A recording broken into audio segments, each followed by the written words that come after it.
내 행위와 수고와 내 인내를 알고, 이런 제목으로 요한계시록 강의를 이어가도록 하겠습니다. 요한계시록 2장에서 3장까지 기록되어 있는 7 교회는 의심의 여지가 없이 아시아에 실존했던 교회들입니다. 어떤 주석가들은 7 교회를 교회 역사의 7 시대로 해석을 해서 주장하기도 합니다. 초대교회 시대, 순교 시대, 국교 시대, 암흑 시대, 종교개혁 시대, 선교 시대, 마지막으로 종말의 시대, 이렇게 해석을 하는 것이죠. 그러나 이러한 해석은 그렇게 주장할 성경적 역사적 근거와 개연성이 희박합니다. 그러므로 이러한 주장으로 2장과 3장을 그렇게 해석하기에는 터무니없다, 이렇게 볼 수 있죠. 7 교회에게 주신 주님의 말씀은 주후 1세기경 실존하던 교회들에게 주신 말씀이고, 나아가서 모든 시대 속에 존재하는 그리스도의 교회들에게 주신 교훈의 말씀이라고 보아야 합니다. 그러므로 우리는 이 진리를 오늘의 교회들에게 주시는 그리스도의 말씀이라고 믿고 이 진리에 우리의 영혼의 귀를 기울여야 하리라고 생각이 됩니다. 7 교회들 가운데 가장 먼저 우리는 에베소 교회에 대해서 주께서 하시는 말씀을 듣게 됩니다. 에베소는 소아시아 서쪽 에게해 연안에 위치해 있는 지역으로 소아시아 지역에서 가장 큰 무역 도시였습니다. 동양과 서양이 만나는 교통의 요지로 당시 인구가 25만 명 정도였으니까 고대 도시치고 굉장히 큰 도시였다라는 것을 알 수 있습니다. 상업이 매우 발달해서 부유한 지역으로 알려진 그런 곳입니다. 에베소는 또한 학문과 예술의 도시였고, 무엇보다 그곳에는 고대의 아주 유명한 아데미 신전이 그곳에 세워져 있었던 그런 곳이었습니다. 아데미 신전은 고대 세계 7대 불가사의 중에 하나로 꼽혔는데 그 규모는 무려 그리스의 파르테논 신전의 4배 정도나 되었다고 합니다. 그러니까 어마어마한 건축 기술이죠. 굉장히 큰 규모의 신전이 에베소에 세워져 있었던 것입니다. 아데미 신전은 로마의 아우구스도 황제 때부터 이 신전이 황제 숭배의 장소로 그렇게 사용이 되었었고, 후에는 도미티아누스 황제가 자기를 숭배하도록 이곳에 신전을 세우게 됐던 그런 곳이 에베소였습니다. 사도 바울이 2차 전도 여행 때 이곳에서 에베소에서 복음을 전했고, 3차 전도 여행 때는 2년 6개월 정도 머물면서 이곳에서 말씀을 강론하기도 했습니다. 그 이후에는 젊은 목사 지도자 디모데가 이곳에서 잠시 목회를 하기도 했고, 후에는 사도 요한이 이곳에서 30년간 목회를 했다고 전하고 있습니다.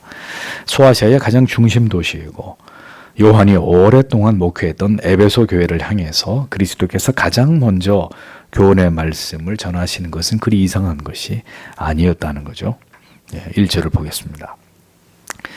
너는 에베소 교회의 사자에게 쓰라. 그분의 오른손에 7 별들을 붙잡고 계신 분께서, 금으로 된 7 촛대들의 한가운데로 다니시는 분께서 그것들을 말씀하신다.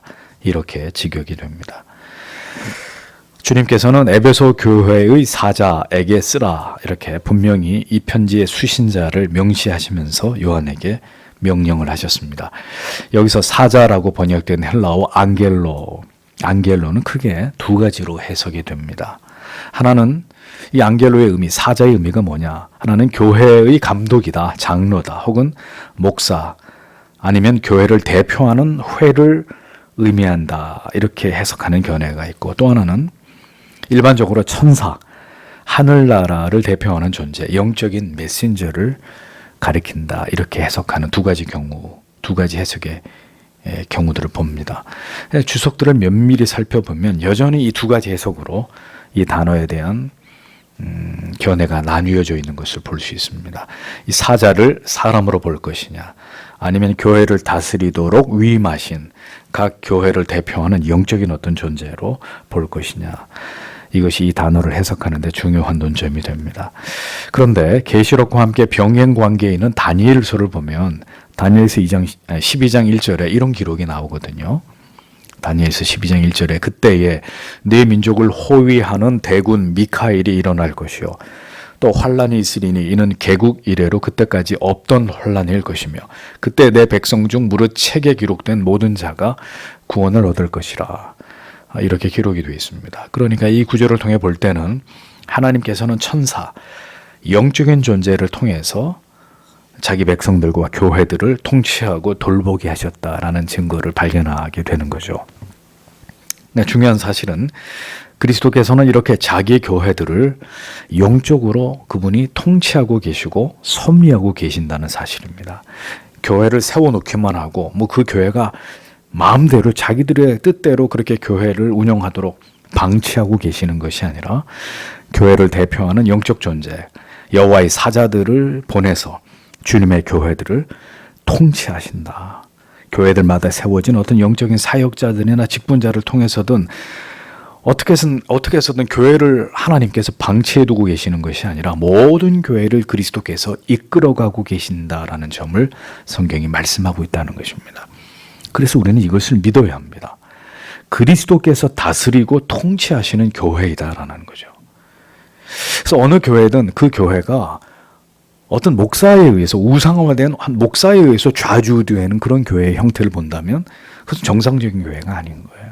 어떤 교회든 그 교회를 봤을 때 그 교회가 그리스도에 의해 통치를 받고 있다. 하나님의 말씀, 영적인 통치가 그 교회 안에서 이루어져서 그 교회 모든 질서나 그 교회 모든 위계들이 이 그리스도가 다스리고 통치하시는 그 안에서 모든 것들이 체계적으로 이루어져 가고 있다는 것이 느껴지는 그것이 진정한 교회이죠. 그리스도께서 견인하고 계시는 그런 교회, 그리스도께서 인도하고 계시는 한 성도 한 성도가 되는 것이라는 겁니다.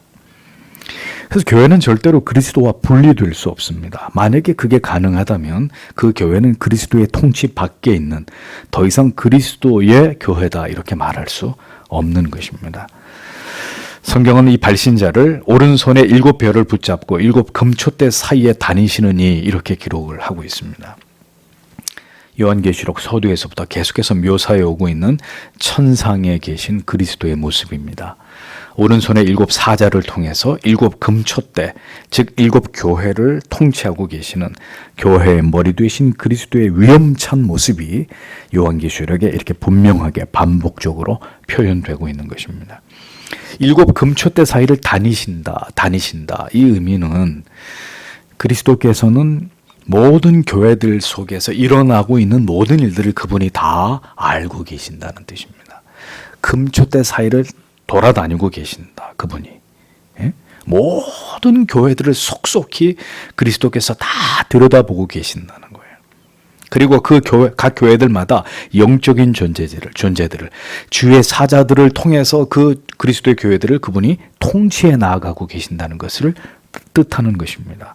그 말은 또 다른 의미에서는 언제든 주께서 영적인 도움을 모든 시대의 그리스도의 교회들과 자기 성도들을 위해 준비하고 계시고 즉시 필요한 도움을 베풀어 주신다라는 것을 의미하는 것입니다. 그러므로 교회와 성도는 반드시 그리스도의 통치를, 그의 다시 다스리시는 사자의 통치를 따라야 하는 것이죠. 그리스도만이 교회의 주권자이십니다. 유일무이한 교회의 통치자가 되시는 것입니다. 오직 그리스도의 통치와 섭리와 그 뜻대로 교회와 공동체와 성도들은 그것에 순종하면서 그리스도의 교회를 섬겨 나아가야 되는 것이죠. 그리스도의 통치에 복종한다는 의미는 세상의 그 누구의 통치도 간섭도 우리는 단호히 거부한다는 것을 의미하는 것입니다. 성경의 진리를 통해서 오늘도 구속사를 이끌어 가시며 진행하시며 교회와 성도를 다스리시는 그리스도의 이 통치와 그 권위를 능가하는 다른 권위는 절대로 이 세상에 존재하지 않는다라고 믿는 사람들이 성도들이에요. 교회 머리이시고 주권자께서 우리에게 명령하신 것만을 성도는 따를 뿐입니다.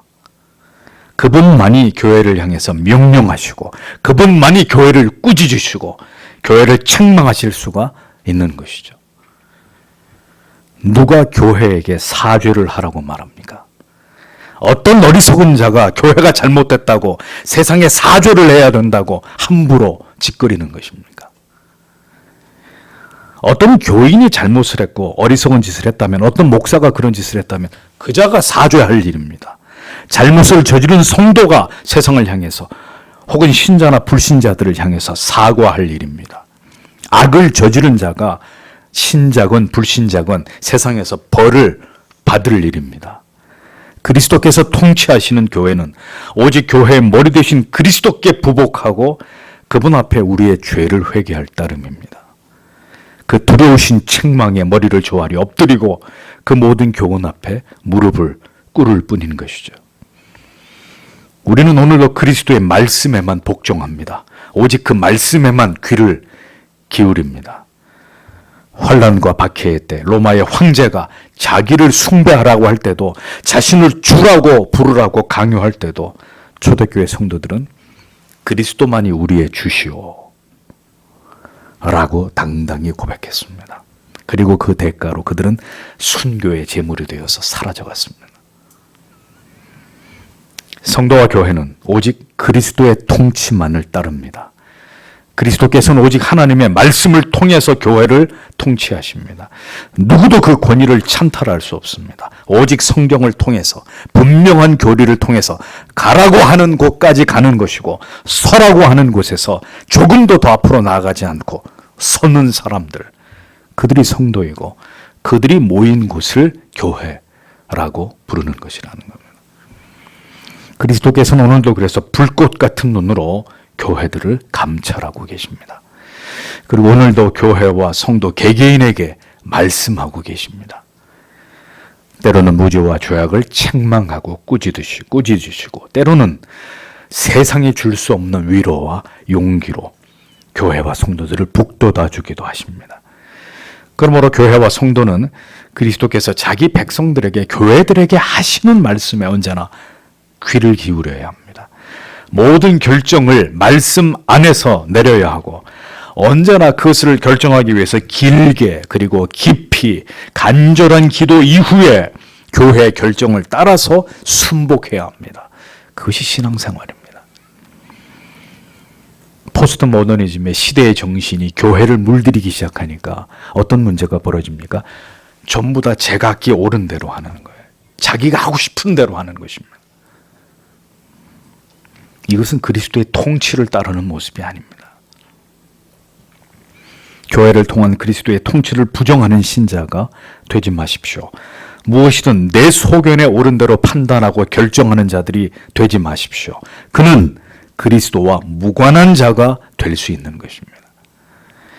오른손에 7별을 붙잡고 금촛대 사이를 거니시는 이가 에베소 교회를 향해서 이제 무엇을 말씀하시는지를 주목해 보십시오. 2절에 내가 너의 행위들과 수고와 너의 인내를 알아왔다. 그리고 내가 악한 자들을 견딜 수 없고 내가 그 자신들을 사도들로 말하나 아닌 자들을 시험했고 내가 그들이 거짓된 것을 발견한 것을이라고 직역이 됩니다. 그리스도께서는 먼저 에베소 교회 성도들을 어떻게 하셨습니까? 칭찬하셨습니다. 본 구조를 주의 깊게 보면 두 가지 유사한 단어가 나오는 것을 발견하게 됩니다. 알고, 또 하나는 아노라라는 단어입니다. 헬라어로 오이다라는 이 단어의 의미는 내가 알아왔다 이런 뜻입니다. 이 안다라는 의미는 막연하게 단순한 사실을 아는 것이 아니라 확실한 지식을 통해서 얻은 절대적인 지식이나 알을 지칭하는 것으로 메시아께서 자기 교회들을 향해서, 자기 교회들에 대해서 그 교회들이 이 땅에 생겨난 이후로 어떤 가치를 가장 중요하게 여기면서 오늘까지 어떤 역사를 써내려왔는지를 그리스도께서 면밀히 그것을 파악하고 정확히 그 모든 것을 그분이 알고 계신다는 뜻입니다. 알고 계신다. 우리를 아시는 주님이시다라는 것입니다. 우리의 마음이, 우리의 양심이 하나님 앞에서 우리의 믿음을 지키기 위해서 오늘까지 어떻게 작동해 왔는지, 하나님을 신앙하고 그 명령과 율례를 지키는 일에 있어서 우리가 오늘까지 어떤 발걸음을, 어떤 수고로운 발걸음을 그리스도 앞에서 걸어왔는지, 우리의 모든 지나온 삶과 신앙의 궤적을 그분께서 정확하게 다 알고 계신다는 것입니다. 여러분, 이 말씀이 우리에게 얼마나 큰 위로가 됩니까? 우리가 거듭난 성도가 맞다면 정말 이 말씀에 감격하고 위로를 받지 않을 수 없습니다. 그분이 나를 알아오셨다. 내가 어떻게 살아왔는지, 내가 어떤 중심을 가지고 하나님을 신앙해 왔는지 그분이 그걸 다 알고 계신다라는 거죠. 내가 다 알고 있다. 네가 얼마나 나를 사랑하는지, 네가 어떻게 교회를 사랑했고, 네가 얼마나 예배를 사랑했고, 네가 얼마나 지체들을 사랑해 왔는지 내가 그 모든 것을 다 보고 듣고 알고 있다고 주님께서 우리에게 말씀하고 계시는 것입니다. 먼저 내 행위와 수고를, 내 인내를 내가 알아왔다고 주님께서는 에베소 교회를 칭찬하고 격려하십니다. 행위, 에르가 헬라어로 에르가, 이 단어는 단순한 어떤 행위를 의미하는 것이 아닙니다. 에베소 교회가 오늘까지 걸어온 모든 신앙의 여정 전체를 의미하는 것입니다.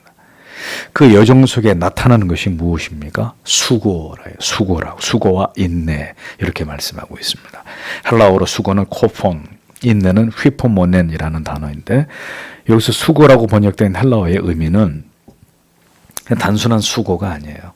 매질, 고된 일, 고통이라는 의미로 단순한 노동이 아니라 피곤하거나 지치도록 육체의 극심한 고통이 따르는 그 수고를 의미하는 것입니다. 그러면 에베소 교회는 어떤 일에 이처럼 수고를 했다는 이야기냐? 두 가지로 이어서 설명을 하고 있습니다. 하나는 악한 자들을 용납지 아니한 것이다. 용납지라고 번역된 헬라어의 이 원문의 의미는 견뎌낼 수 있는, 지고 갈 수 있는 이런 의미예요. 저 뒤에 6절에서 말하는 니골라당과 같은 도덕적으로 영적으로 아주 매우 부패한, 타락한 이런 사악한 자들의 말과 행위로 인해서 에베소 교회 성도들이 당하게 되는 그 모든 어려움들을 그냥 묵묵히 비굴하게 굴복하고 견디기만 했던 그런 뜻이 아닙니다. 교부 이레네우스의 글에 의하면 니골라는 유대교회에 입교했다가 후에 예루살렘 교회에서 초대교회 7 집사 중에 한 사람으로 선출된 안디옥 사람을 가리킵니다.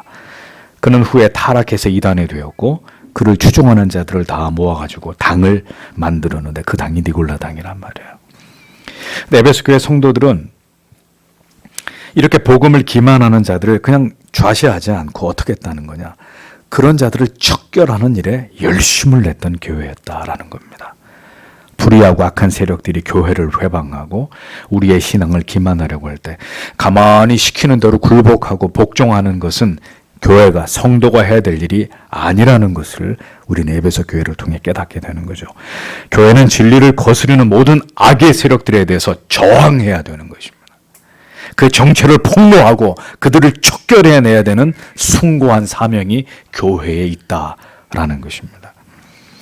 에베소 교회가 그리스도께로부터 칭찬을 받았던 또 한 가지 이유는 자칭 사도라도 아닌 자들을 시험하여 그 거짓된 것을 내가 드러낸 것이라고 분명히 말씀을 하고 있습니다. 앞서 악한 자들이라고 묘사를 했는데 여기서는 자칭 사도라도 아닌 자들이라고 더 구체적으로 그들의 정체를 밝히고 있습니다. 사도라는 직분은 그리스도께로부터 말씀 사역을 위해서 권위를 부여받은 자들만을 사도라고 부릅니다. 그런데 문제는 자칭 사도들이 사도가 아닌데 자기 자신을 사도라고 그렇게 부르는 자들이 초대교회 안에 있었다는 거예요. 에베소 교회 안에는 스스로 보냄을 받은 자들이라고 자기가 사도라고 스스로 주장하는 자들이 활동하고 있었다는 말입니다. 그들을 일컬어서 거짓 교사들, 거짓 사도들이라고 말하는 거죠. 그런데 에베소 교회는 그런 자들에게 현혹되거나 미혹되지 않고 어떻게 했느냐? 그들을 시험했다는 거예요. 그래서 시험했다라는 말은 헬라어로 도키마조라는 말인데 돌을, 어떤 광물질을 이렇게 비벼 보면 가루가 떨어집니다. 그 가루를 보고 이 광물질이 뭔지를 알 수 있어요. 근데 비비는 이 돌을 뭐라 그러냐? 시금석이라고 한단 말이에요. 비벼보면 아는 거예요. 이 광물질이 뭔지. 그냥 시험을 해보는 거예요. 이 사람이 진짜 사도인가, 진짜 목사인가 아닌가. 에베소 교회 성도들이 그가 전하는 복음이 진짜인가 가짜인가 테스트 해봤단 말이에요. 그리고 그 거짓됨을 드러냈다고 성경이 말씀하고 있습니다. 그들이 거짓된 사도라는 사실을 에베소 교회는 성도들은 정확하게 그것을 시험해서 드러내고 찾아냈다, 그런 뜻입니다. 그들의 가르침이 모두 복음에서 벗어난 이단적인 것이었고 불건전한 것이었다. 말만 그렇게 하고 삶은 전혀 그렇지 않은 가짜들이었다라는 것을 드러냈단 말이에요. 에베소 교회가 얼마나 이 일에 열심을 내는지를 보십시오. 에베소 교회는 악한 자들의 가르침과 그들의 위험을 수동적으로 비굴하게 그냥 견디고 있는 정도가 아니라 능동적으로 그들의 거짓된 가르침을 시험하고 그들의 잘못된 모든 점들을 낱낱이 모두 밝혀내기까지 했다고 말씀하고 있는 거죠. 에베소 교회 성도들의 신앙을 보십시오. 보통이 아니었습니다. 그들은 잘 참고 인내하고 견딜 수 있을 만큼 신앙의 내공이 있었고 영적으로 탁월한 지식이 있어서 딱 거짓 사도가 복음이 아닌 것을 전할 때 가짜요 당신은 분명히 그것을 찝어낼 수 있을 정도로 탁월한 신앙의 지성까지 겸비하고 있었던 그런 성도들이 모인 교회가 에베소 교회였단 말입니다. 거짓된 가르침, 그릇된 진리에 대한 도전은 반드시 교회가 이에 대해서 응수하고 분연히 일어나 대항해야 되는 것입니다. 이것은 명백하게 진리의 문제이기 때문에 결코 좌시하거나 굴복해서는 안 되는 것이고 우리가 알고 믿고 있는 모든 성경의 진리를 통해서 진리에서 벗어난 모든 정체들을 폭로하고 그것을 드러내야 되는 사명이 교회에 있다라는 것을 우리는 잊지 말아야 하는 것입니다. 언제든 교회는 이러한 이단들이나 성경에서 벗어난 거짓되고 왜곡된 논리나 주장들의 공격을 받기 십상이었습니다. 그러니까 언제나 그럴듯한 주장과 논리로 올바른 신앙의 정도에서 교회와 성도를 벗어나게 하는 일들이 모든 시대마다 이러한 회유와 유혹이 교회 안에서 일어났단 말이죠. 신학이 변질되고 이단적인 주장이 나오고 불건전한 어떤 가르침들이 시대의 유행을 이루면서 그리스도의 교회를 변질시키는 이런 일들이 모든 시대마다 일어났단 말이죠. 그래서 교회는 뱀처럼 지혜롭고 비둘기처럼 순결해야 되는 것입니다. 뱀처럼 지혜롭게 모든 일들을 꿰뚫어서 통찰하면서 옳고 그름을 드러내야 되고 진리에서 벗어난 길로 우리를 인도하려는 모든 주장들과 그 세력들과 더불어서 싸워야 하는 것입니다. 성경의 진리에 사로잡힌 우리의 신앙의 양심이 우리를 인도하는 길로 우리는 누가 뭐라고 해도 그 길을 지켜 나아가야 하는 것입니다. 그 일은 수고로운 길입니다. 그 길이 아닌 다른 길을 논하는 자들과 격렬히 싸워야 하는 길이고 우리가 반드시 지켜내야 하는 길입니다. 그래서 때때로 목회자가 여러분들에게 잘못된 교회, 잘못된 진리를 전하는 교회, 잘못된 가짜 복음을 전하는 교회들에 대해서 공격하는 것, 비판하는 것입니다. 저 교회의 저런 주장은 잘못된 것이요 긍정의 힘을 믿으라고 말하는 저 새빨간 거짓 복음에 주의하라고 이런 이야기들을 끊임없이 여러분들에게 말씀드릴 수밖에 없는 것입니다. 왜? 교회 안에 그런 일들이 끊임없이 일어나기 때문에. 교회는 이 가치를 중요하게 여겨야 합니다. 다수가 가는 길로 가서는 안 되고 어떤 달콤한 말로 우리를 미혹해도 그 모든 주장들이 성경과 교리를 통해서 볼 때 합당한지의 여부를 철저하게 살펴야 하는 것입니다. 언제나 다수가 지지하고 인정하고 따르는 것을 우리는 경계해야 합니다. 그것이 진리가 아닐 가능성이 대단히 농후하기 때문입니다. 이 시대의 교회 안에 기생하고 있는 가장 사악한 독이 무엇이냐? 저는 인본주의라고 생각합니다. 어떻게 해서든 사람들을 즐겁게 하고 사람들을 감동케 하고 사람들을 높이려고 하는 이 그릇된 정신이 오늘날 교회를 망치고 있습니다. 오늘날 교회를 심각하게 오염시키고 있습니다. 그리스도께서 우리에게 말씀하신 가장 위대한 계명 두 가지는 무엇입니까? 하나님 사랑과 이웃 사랑입니다. 그리고 그것은 우리의 신앙과 삶을 통해 반드시 드러나고 지켜져야 될 문제입니다. 코로나로 한국 교회는 중대한 시험을 통과하고 있습니다. 하나님 사랑과 이웃 사랑 가운데 사실은 이 두 가지의 계명이 불가분의 관계 속에 있는 것인데 이상하게도 이 두 가지 가운데 무엇이 우선이냐라는 논의들이 이루어지고 있습니다. 무엇이 우선순위인가의 가치 문제에 대해 큰 혼란을 지금 지나가고 있습니다. 분명히 말씀드리건대 지금은 유구한 기독교의 역사가 하나님을 예배해왔던 그 전통과 그 모습 그대로 예배를 지켜 하나님 사랑과 경외의 도를 생명처럼 여겨야 되는 때입니다. 그 이유는 코로나 또한 하나님이 이 땅 가운데 주신 재앙이고 하나님의 주권과 섭리 가운데 있는 것이기 때문입니다. 무엇보다 이 재앙이 하나님께로부터 그 정하신 뜻하심에 따라 지금 전 세계에 창궐하고 있기 때문입니다. 그렇다면 우리는 더욱더 하나님 앞으로 나아와 우리의 죄를 돌아보아 회개하고 모이기에 힘쓰고 우리에게 이 같은 재앙을 주신 뜻을 물으면서 돌이켜 진정한 회개를 통해서 더 겸비한 신앙의 태도를 유지하는 것이 합당한 것입니다. 그러나 더불어 세상의 그 어떤 곳에서도 이루어지지 않고 있을 만한 전염병 예방과 방역의 높은 기준으로 교회 내에서 전염병이 발생하지 않기 위해서도 최선을 다해야 되는 것입니다. 그러므로 우리는 하나님의 위대한 계명을 지키기 위해 무엇이 우선이냐고 묻는다면 우리는 주저없이 하나님을 예배하는 일이 지금으로서는 역사상 이 예배가 훼손되거나 파괴된 적이 없었다면 우리에게 지금 이것이 가장 중요한 가치라는 것에 대해서 재론의 여지가 없어야 하는 것이죠. 그런데도 한국교회는 참남하게도 이것에 대한 두 가지 의견으로 갈라져서 서로가 치고받고 싸우는 이런 일들을 우리가 지금 보고 있는 것입니다. 여러분 생각해 보십시오. 하루 종일 많은 사람들이 한 건물에서 회사에 일을 합니다. 복잡한 대중교통을 몇 시간씩 이용합니다. 여전히 식당에서 밥을 먹는 사람들 우리가 대하게 됩니다. 그런데 주일에 1시간 하나님께 예배드리는 일을 우리가 멈추는 것을 혹은 다른 어떤 것으로 그것을 대체하려는 것은 우리의 신앙의 양심과 신앙의 상식에도 위배되는 일이 아닙니까? 여기에 대해서 더 긴 말을 생략하겠습니다.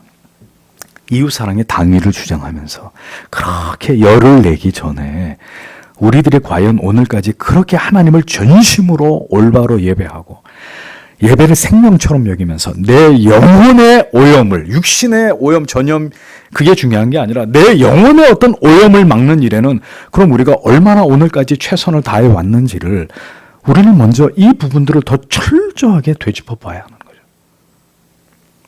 저는 그게 하나님의 뜻이라고 생각합니다. 살고 죽는 건 어차피 하나님 손에 달려있는 일입니다. 교회는 철저하게 모든 문제들을 이렇게 성경의 기준 위에 올려두고 그것들을 다루는 곳이어야 합니다. 결코 대강 넘어갈 수 없는 모든 영적인 문제들을 치열하게 다루면서 그 옳고 그름을 판단하고 그릇된 것과는 반드시 싸워 나아가고 그것을 척결해야 되는 책임과 사명과 의무가 성도들에게 교회에 존재한다는 것을 우리는 잊지 말아야 하는 것이죠. 교회는 모두를 그저 좋게 하는 곳이 아닙니다. 모두가 배를 타고 즐겁게 노를 저으면서 노래하고 서로 행복한 얼굴로 미소를 지으면서 여행을 즐기는 교회는 유람선이 아닙니다. 교회는 대포에서 불을 뿜고 화살 촉들이 날아다니고 치열한 싸움을 피비는 나는 치열한 싸움을 싸워 나아가는 군함과 같은 것입니다. 언제나 이단들과 진리를 허물려고 하는 비진리들과 사악한 악의 정체들과 치열한 영적 싸움을 벌이는 것이 교회입니다. 그것이 바로 에베소 교회가 주 앞에서 감당한 수고라고 말씀하고 있는 것입니다. 다음은 인내입니다. 휘프모넨. 휘프모넨이라는 이 단어는 아래를 뜻하는 전치사 휘포와 거하다라는 동사 메노의 합성어입니다. 아래에 머물다, 아래에 머무는 게 인내다 그런 뜻이에요. 에베소 교회가 모든 악한 세력들과 사악한 자들과 대치하면서 그들의 위협과 억압을 감당하면서 진리 전쟁을 수행할 수 있었던 원인은 바로 자신들의 모든 생각과 마음을 하나님의 뜻 아래에 머물게 했기 때문입니다. 인내는 언제 가능한 것이냐? 내 생각과 내 고집을 하나님 뜻 위에 두는 것이 아니라 그 밑에다 두는 것입니다. 하나님의 뜻이 옳고 내가 틀립니다. 아래 머물면서 참아 견뎌내는 것입니다. 내면적으로 교회와 성도는 인내가 필요합니다. 왜 그렇습니까? 영적인 싸움이라고 하는 것은 우리의 혈기하고 분노로 할 수 있는 것이 아니기 때문입니다. 영적인 싸움은 말씀으로, 성령의 도우심으로, 진리로 싸워 나아가야 될 일입니다. 그러므로 우리는 먼저 우리의 혈기와 감정을 이 대의 아래에다가 둘 수 있어야 되는 거죠. 하나님의 뜻 아래에다가 사람의 혈기와 분노의 감정으로 진리 전쟁을 수행할 수는 없습니다. 모든 불의와 억압을 잘 인내하면서 내면의 고요함과 오히려 영적인 냉철함을 가지고 악의 세력들과 불의하고 악한 자들과 계속 영적인 싸움을 싸워 나가야 되는 것입니다. 인내는 성경 곳곳에서 모든 시대를 살아가야 될 그리스도인들과 교회를 향해서 매우 강조하고 있는 덕목입니다. 결국 하나님의 뜻을 이루는 길목에서 성도가 반드시 감당해야 될 일은 묵묵히 믿음으로 우리에게 당면한 모든 현실을 극복해 나가는 것이라는 것을 잊지 말아야 합니다. 성도 여러분, 인내는 피하는 것이 아닙니다. 피하는 것이 아니에요. 타협하는 게 아니에요. 쉬운 방법을 재빨리 찾아내는 게 인내가 아닙니다. 인내는 믿음으로 오직 믿음의 길과 방법으로 그것을 overcoming, 극복해 나가는 것입니다. 다 넘고 넘어가는 거예요. 그 밑으로 비굴하게 숙이고 들어가는 게 피하는 게 아니라 극복해 나가는, 그게 인내예요. 에베소 교회는 인내하는 성도들의 교회였음을 주님께서 알고 계셨고 이것을 칭찬하셨다는 겁니다. 수고하는 교회, 그리고 인내하는 교회, 그것을 통해 그리스도의 이름을 드러내고 복음을 위해서 그렇게 치열하게 전투하는 교회가 에베소 교회였다는 거죠. 그래서 주님이 그것을 흡족하게 그분이 알아오셨고 그것에 대해서 이제 에베소 교회에게 말씀하시는 거예요. 내가 너희들이 그렇게 한 것을 잘 알고 있다, 이렇게 말씀하고 있는 거죠. 3절에 이어서 그리스도께서 지켜보시며 에베소 교회에 대해서 아시고 인정하신 그 부분에 대해서 3절에 이렇게 말씀합니다. 그리고 네가 인내를 가지고 나의 이름 때문에 견뎠고 지쳐오지 않았다는 것을, 이렇게 기록이 되어 있습니다. 2절에 이어서 에베소 교회가 무엇 때문에 박해를 당했고 어떻게 인내하였는지에 대해서 주님께서 알고 계시는 바를 말씀하고 있습니다. 자, 성경 에베소 교회 성도들은 참고 견디고 그리고 게으르지 않았다. 한글 성경에 이렇게 번역이 돼 있어요. 그런데 한글 번역 가운데 게으르지 아니한 것이라고 번역한 이 부분은 다소 적절하지 않은 번역입니다. 게으르지로 번역된 게코피아케스라는 이 헬라어 말은 피곤하다, 지치다 이런 의미를 뜻하는 것인데 너는 지치지 않았다 이렇게 번역하는 것이 올바른 번역입니다. 그러므로 이 부분의 올바른 번역의 의미는 에베소 교회의 성도들이 이단들이나 거짓 교사들, 거짓 사도들을 시험하면서 그들의 거짓됨을 고발하였을 뿐만 아니라 거듭되는 그들의 압력과 박해, 위협 속에서도 그들이 절대로 지쳐서 낙심하지 않고 끝까지 그리스도의 이름을 위해서 인내했다, 이런 뜻입니다. 에베소 교회의 성도들이 이처럼 박해를 받아야 했던 이유는 예수님이 말씀하시죠. 내 이름을 위하여. 이 말씀을 통해서 보듯이 에베소 교회는 이단들과 거짓 교사들과 격렬한 진리 전쟁을 벌여야 되는 그런 상황에 놓여 있었기 때문에 그들은 빈번하게 이러한 악한 자들로부터 박해와 위협을 당하는 일들을 겪어야만 했던 겁니다. 늘 그들을 비난하고 조롱하는 이런 말들 속에서 늘 어떤 영적으로 육적으로 피곤하고 괴로움과 고통을 감내해야 되는 그런 상황 속에 에베소 교회 교인들이 있었단 말이죠.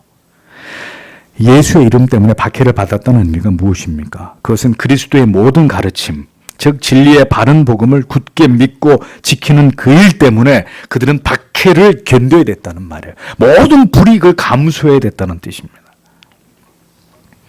그러나 중요한 사실은 이러한 모든 괴로움과 고통을 에베소 교회 성도들은 기꺼이 이것을 견디면서 낙심하지 않고 이에 대해서 절대로 피곤해하거나 지쳐하지 않았다는 점이에요. 그러니까 마지 못해서 하는 수 없이 억지로 그런 게 아니라 그 일들을 그리스도 앞에서 감당하면서도 전혀 지쳐하거나 힘들어하거나 제발 좀 끝났으면 좋겠다 푸념하거나 추종하지 않고 그 일들을 너끈히 그들이 기쁨으로 감당하고 있었다는 거예요. 그러니까 그들의 신앙의 내공이 상당했다는 것을 보여주는 것입니다. 진리를 위해 박해를 받고 그 괴로움 가운데서도 절망하지 않고 굳건하게 복음의 가치를 지켜낸다는 것은 보통의 믿음으로 감당할 수 없는 일이죠. 핍박과 박해는 사람의 마음을 위축시키고 두려움과 공포심의 감정을 자극해서 믿음이 좋았던 사람들조차도 뒤로 물러나게 만듭니다. 저항할 힘을 다 빼앗아가 버립니다. 그런데도 불구하고 담대하게 이 모든 것을 견디면서 앞으로 나아갈 수 있었던 것은 오직 믿음뿐입니다. 예수 그리스도에 대한, 그 이름에 대한, 복음에 대한 확고한 믿음과 확신과 소망이 있을 때만이 이 모든 것들을 견디면서 앞을 향해 나아갈 수 있는 것입니다. 무엇이? 교회가 그렇다는 거예요. 교회가.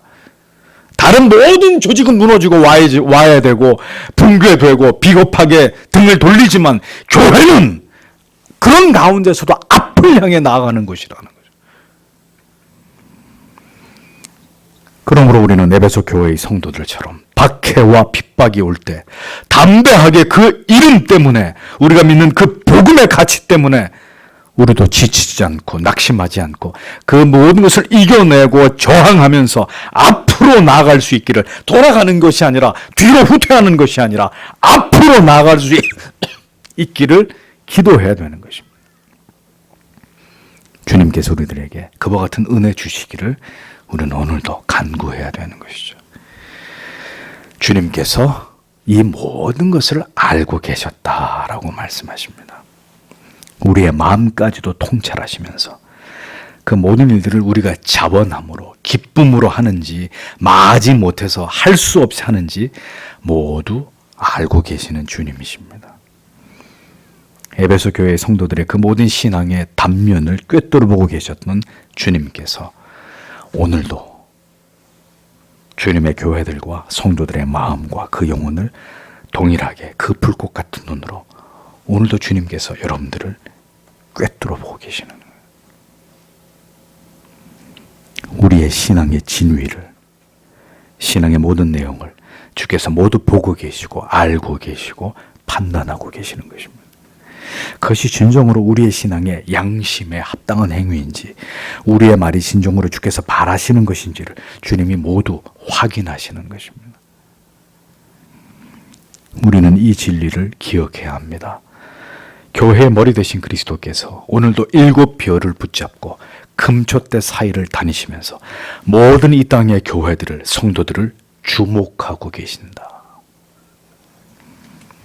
그들이 어떤 모습으로 하나님을 신앙하는지를, 그들이 무슨 생각으로 교회를 나오는지를, 신앙의 행위를 지키고 그들의 영혼 가운데는 무엇이 담겨 있는지를, 신앙의 모든 것이 진정한 것인지 가식적이고 위선적인 것인지 형식적인 것인지, 그것이 진정으로 주를 위한 것인지 아니면 자기 자신을 위한 것인지를 모두 그분이 판단하고 알고 계신다는 겁니다. 우리가 무엇 때문에 조롱을 받고 고난을 감수하면서 좁은 길을 가고자 하는지를, 혹은 누가, 어떤 교회가 신앙의 정도를 벗어나서 시류와 영합하고 타협하면서 곁길로 행하는지를, 누가 모든 상황에 굴하지 않은 채 분명한 진리의 길을 걸어가는지를, 아니면 모든 것을 합리화하고 변명하고 핑계하면서 많은 자들이 가는 길로, 많은 이들이 찾는 길로 행하려고 하는지를 모두 주께서는 보고 계십니다. 우리는 그분의 시선 앞에 피할 곳이 없습니다. 모든 것이 벌거벗은 것처럼 드러나게 될 것입니다. 무엇이 진정으로, 어떤 길이 진실로 하나님께서 기뻐하시는 신앙의 길이었는지가 모두 다 드러나게 될 것입니다. 그러므로 성도 여러분, 때때로 우리는 우리의 생각을 부정해야 합니다. 우리의 생각이 중요하지 않습니다. 우리가 옳다고 믿는 그것이 틀릴 수 있습니다. 나의 결정이 결코 하나님이 원하시는 것이 아닐 수 있습니다. 그래서 우리는 교회를 통해서 우리에게 주시는 뜻을, 교회를 통한 결정을 따라야 하는 것입니다. 그래서 우리는 우리의 관점, 우리의 생각을 포기하고 어쩔 수 없는 핑계 대신 오늘을, 이 핍박을, 이 고난을 감당할 믿음을 구하면서 주님이 성경을 통해 우리에게 말씀하신 그 길로 행하기 위해서 최선을 다해야 하는 것입니다. 그러니까 하나님의 말씀 안에서 물어야 되는 거죠. 교리를 통해서 답을 찾아야 되는 것이고, 유구한 교회 역사 속에서 어떤 길로 가는 것이 검증된 길인지를 찾아서 그 길로 가야 되는 것입니다. 새로운 길을 열면 안 되고, 새로운 방식을 찾으면 안 되고.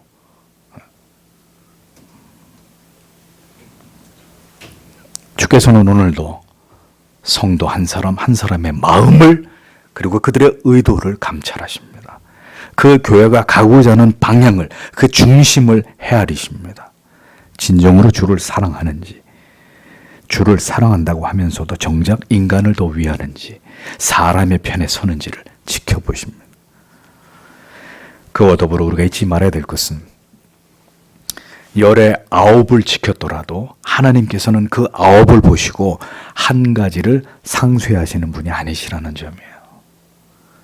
인정하시는 것은 분명히 인정하시지만, 그렇지 않은 우리의 무지와 어리석음이 빚어낸 죄악에 대해서는 반드시 그 점을 다루시는 지엄하시고 공의로우신 분이시라는 것을 우리는 기억해야 할 것입니다. 우리가 그리스도를 안다는 것은 이처럼 성경을 통해서 성경 안에서 말씀하고 계시는 그리스도를 정확하게 아는 것입니다. 내가 상상하는 그리스도가 아니라, 내가 생각하는 하나님이 아니라 성경이 말씀하고 있는 하나님, 성경이 말씀하고 있는 하나님의 공의, 성경이 말씀하고 있는 그리스도께서 가장 중요하게 여기는 가치, 이런 것이 중요한 것이죠. 그렇게 그리스도께서 어떤 분이신지를 우리가 성경을 통해서 올바로 알 때, 우리는 우리의 임의대로 하나님을 신앙하고 신앙의 내용과 행위를 우리가 마음대로 정하는 우를 범하지 않을 수 있는 것입니다. 언제나 인간을 위하는 일은 우리에게 어려운 일이 아닙니다. 성도 여러분, 우리가 우리에게 힘든 것에 잘 적응합니까? 우리에게 쉬운 쪽, 편안한 쪽에 더 빨리 적응합니까? 전자입니까? 후자입니까? 후자잖아요. 불편한 것은 아무리 오래 해도 적응이 안 되는 거예요. 싫은 거예요. 싫은 거예요. 근데 우리한테 편한 거, 우리가 하기 좋은 거, 우리가 볼 때 이 길이 훨씬 쉽다고 생각하는, 빨리 적응하잖아요, 거기에. 그러니까 영적인 길은 하나님이 기뻐하는 길은 어느 쪽이겠습니까? 쉬운 길이겠습니까? 어려운 길이겠습니까? 인간을 위하는 일은 어려운 일이 아니에요. 그러나 죄인들에게 하나님께서 원하시는 것을 지켜 행하자고 촉구하고 그 방향으로 이끄는 일은 어려운 일입니다. 많은 저항에 부딪히고 반대에 부딪히는 일입니다. 에베소 교회는 그리스도의 이름을 위해서, 복음을 위해서 황제를 숭배하지 않으면 죽을 수도 있는 그 모진 상황을 견디고 참아내면서, 그럼에도 굴하지 않고 그 모든 상황들을 극복해 나아갔습니다. 주께서는 그들의 이와 같은 신앙의 모습을 분명히 주목하셨고, 그것이 분명히 주를 향한 주님의 이름으로 말미암은 믿음이었음을 인정하셨습니다. 우리는 우리의 하나님을 신앙하는 모습은 진정 주께서 인정하시는 그것인지를 생각해 볼 필요가 있습니다. 과연 우리에게는 모든 환경을 극복하고 인내하고 그로 인한 고난과 시련과 핍박을 묵묵히 감당해내는 우리의 믿음은 그런 믿음인가? 아니면 언제나 문제에 부딪히면 사람의 합리적인 생각을 쫓아가지고 두 번 생각도 하지 않고 모든 갈등도 위험의 부담도 다 치워내고 그저 편안한 길, 안전한 길, 어려움이 없는 길로만 찾아 피하려고 하는 연약한 믿음은 아닌지를 우리는 한 번쯤 이 시점에서 생각해 봐야 하는 것입니다. 모든 것이 드러나고 있는 때입니다. 이제 이렇게 모든 그 정체를 그리스도께서 드러내실 것입니다. 참된 교회와 거짓된 교회, 참된 성도와 거짓된 성도, 참된 목사와 가짜 목사, 모든 게 다 드러날 것입니다. 코로나가 문제가 아닙니다. 더 큰 박해와 핍박이 우리를 기다리고 있습니다. 지금 주저앉고 지금 무너지면 앞으로는 어떻게 할 것입니까? 대체 앞으로는 어떻게 우리가 이러한 어려운 시대를 감당할 것입니까? 더 큰 시련과 핍박 앞에서 여러분은 어떤 길을 선택하고 어떤 결정을 앞으로 내리시겠습니까? 주께서 교회들에게 무엇을 말씀하고자 하시는지, 이 어려운 시대를 지나가고 있는 교회들, 우리들도 이 진리에 반드시 우리의 마음을 기울여야 하리라고 생각합니다.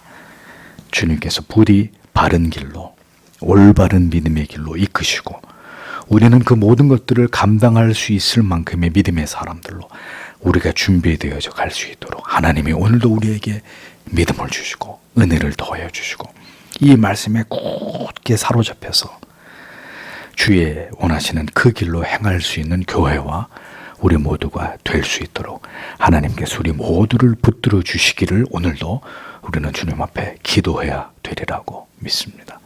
또 주신 말씀을 생각하면서 주님 앞에 간절히 다 함께 기도하겠습니다.